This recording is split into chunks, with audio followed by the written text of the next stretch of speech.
Hello, dear ones. Welcome to the Dream Lab, a safe, inspiring place for you and God to dream without limits what you most desire to be, do, and have in your life right now. Every episode, I hold space for you to be irreplaceably you, to explore your unique design and discover your dreams as a reflection of God's heart for the world around you. I am your host, your guide, your encourager-in-chief, Christina B. Come on in to the Dream Lab. Hello, my lovelies, and welcome to another episode of the Dream Lab podcast. Oh, golly, it seems like it's been a really long week. In the last episode of the Dream Lab podcast, we talked about how chronic stress and a dysregulated central nervous system can affect your ability to dream. In that episode, I realized as I was editing that I made a misstatement. In talking about the brain and neural pathways being a supercomputer, I said the average person has up to 70 thoughts per day. That's actually 70,000 thoughts per day. So sorry about that. I speak so fast sometimes. I have to consciously tell myself to slow down. And when I read that statistic, I missed the 1,000 part. So we as human beings have up to 70,000 thoughts per day. Also, in the last episode, I spoke briefly about how 80% of the communication between the brain and the body travel as sensations from the body to the brain rather than the other way around, from the brain to the body. The body sensations travel via the vagus nerve. I just barely glossed on what the vagus nerve is. And a lot of this is kind of technical, but it's helpful for you to know like the beautiful divine design of your body. So the vagus nerve goes from your gut, and it is sometimes called your gut brain, goes through the heart and lungs all the way up into your face and ear canal and then into the brain. And believe it or not, this is wild to me. The vagus nerve is even thicker than the spinal cord. So there is a lot of activity and responsibility that the vagus nerve has inside the body, keeping the body and the brain fully integrated and operating the way it's supposed to.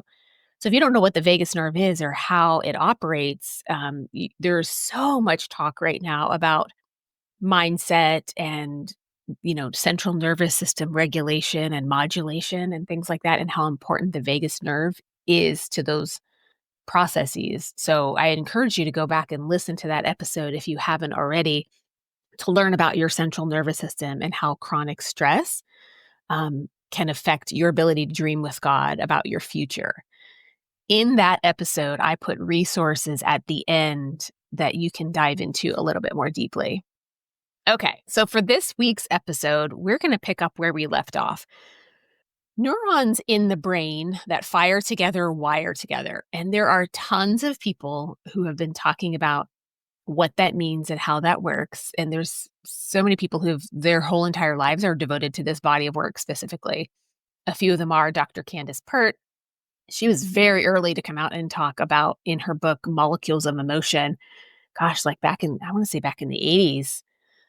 Also, Dr. Bruce Lipton, Dr. Joe Dispenza, Dr. Daniel Amen, Dr. Tara Stewart, and I mentioned in the last podcast as well, Dr. Caroline Leaf. And those are just a really small handful of people who have a lot of information on what neural pathways are and how they work.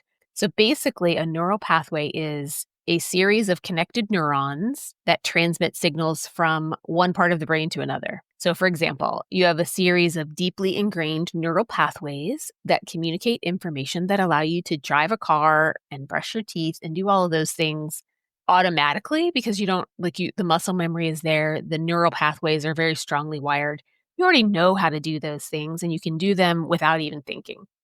You could probably brush your teeth with one hand and whisk some eggs with the other hand. Basically, that's how neural pathways work in that situation. You also have neural pathways that are programmed for certain emotions and beliefs, such as, I know everything is going to work out okay.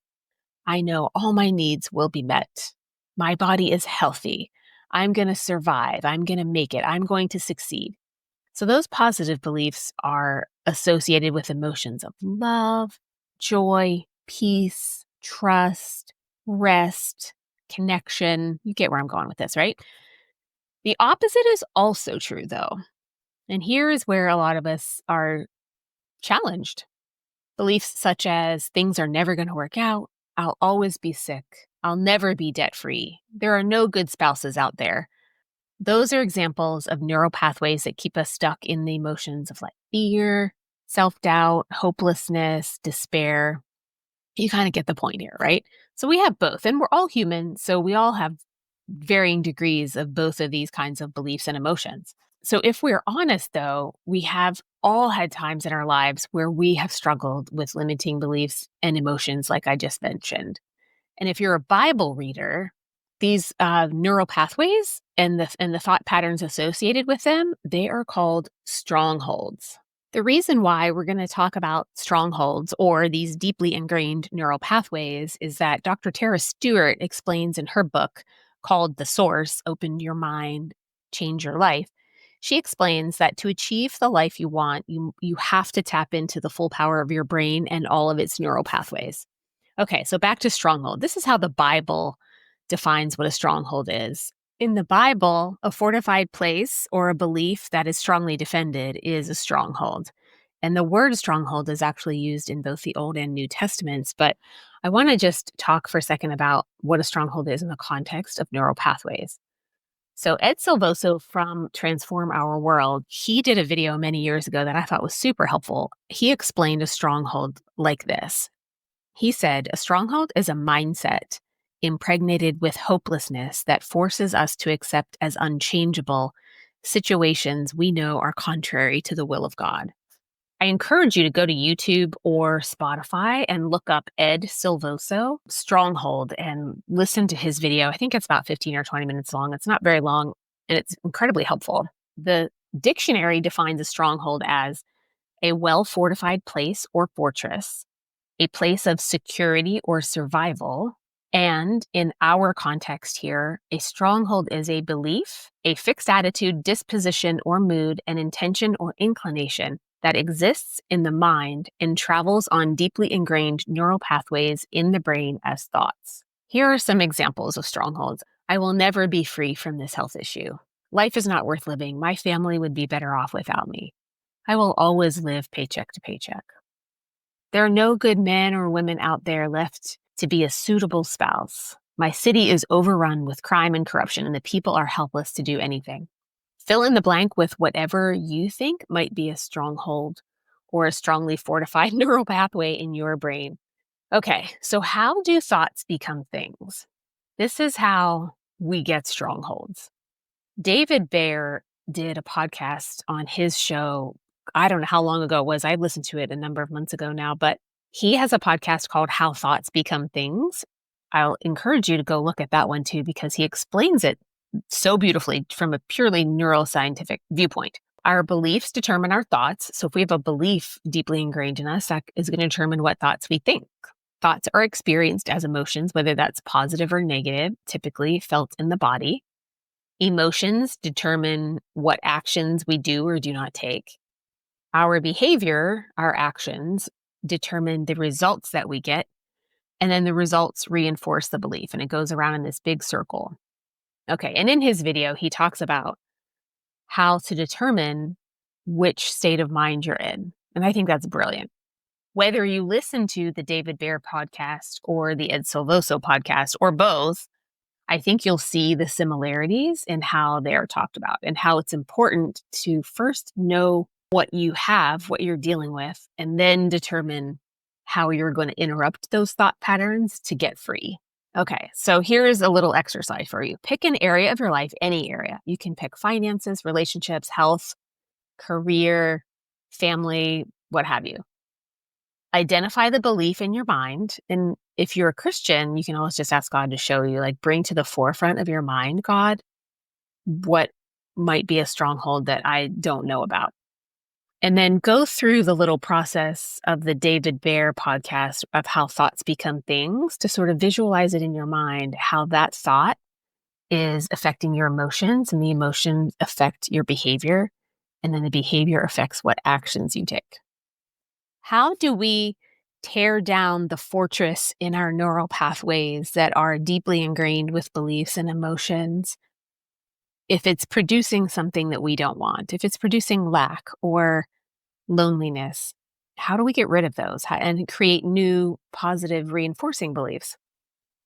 Well, whatever you chose, let's just say, for example, you picked, there's no suitable spouse out there for me. All of the good ones are taken. What is the exact opposite of that?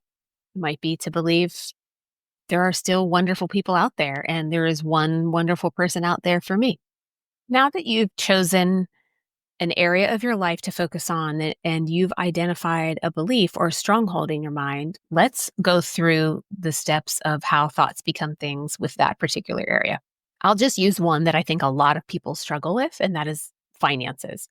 Money is hard to make. Money is scarce, especially in this economy where the inflation is crazy and there's just so much going on in our world. And if you watch the news at all, it's really easy to fall prey into the I will not have enough, I will not be taken care of mentality.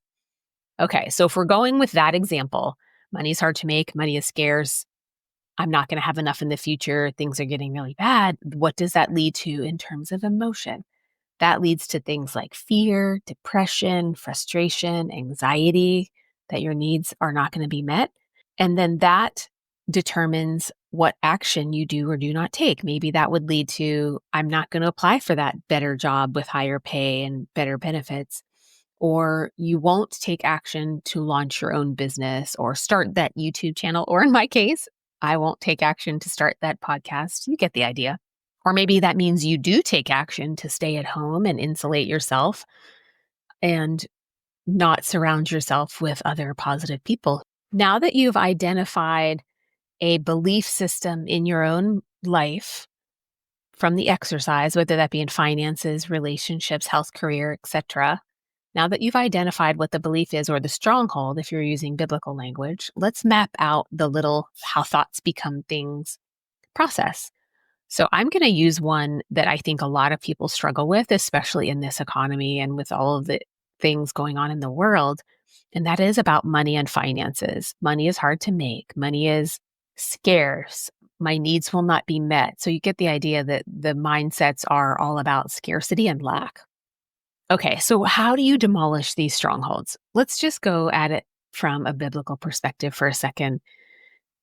First of all, if you believe in a good and loving God or a good and loving creator, you can establish yourself as the recipient of the benevolence of God as a creator.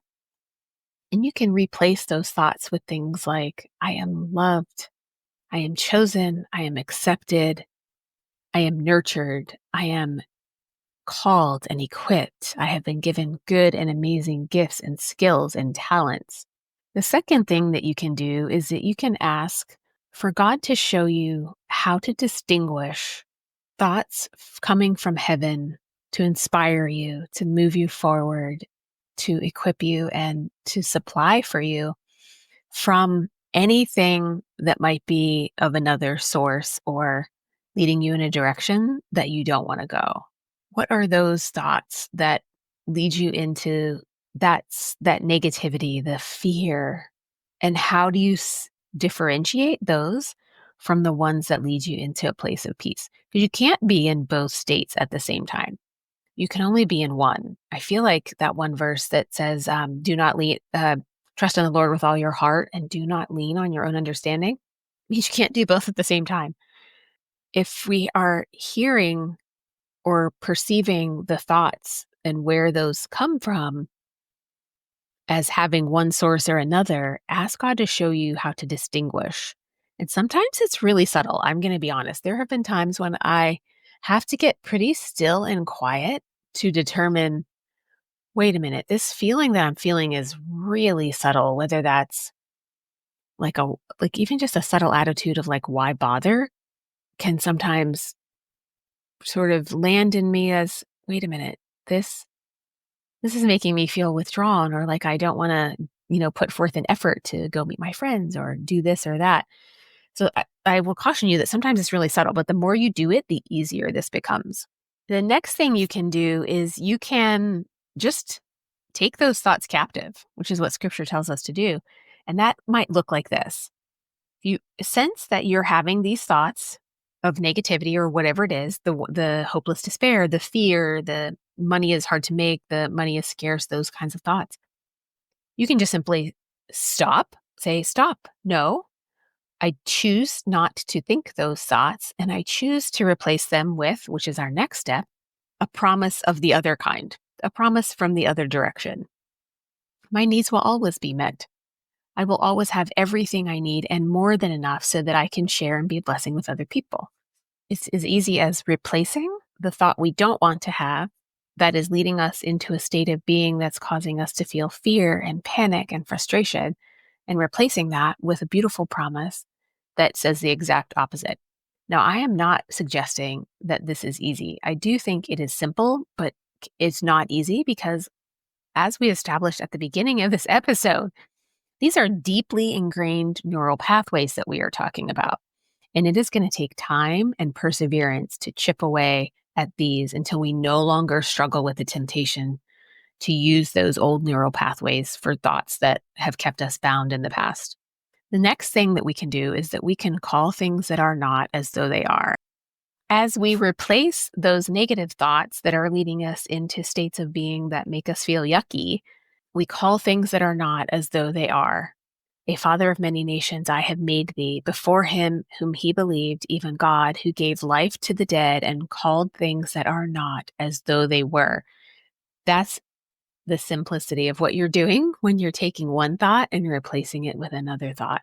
And this is what it means to renew your mind.